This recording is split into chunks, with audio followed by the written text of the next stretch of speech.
আজ খেতার ভিজলে যেমন তেমন দাদি বালিশ ভিজলে শুকায় না। যৌবন কালে একটা স্বামী গো পাইলাম না। আরে ও দাদি আমি চিন্তায় বুঝিলার বাঁচি না।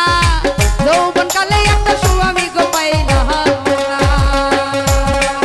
আজ খেতার ভিজলে যেমন তেমন দাদি বালিশ ভিজলে শুকায় না।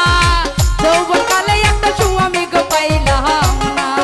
আরে ও দাদি আমি চিন্তায় বুঝিলার বাঁচি না। যৌবন কালে একটা স্বামী গো পাইলাম